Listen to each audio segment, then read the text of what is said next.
In the dense forest, a skilled guide teaches how to use bird language for survival.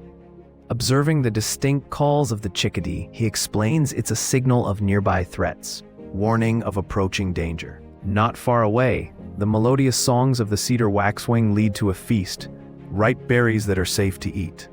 As he listens to the frantic chirps of a blue jay, he highlights its role in alerting other wildlife of nearby predators, showcasing nature's communication system.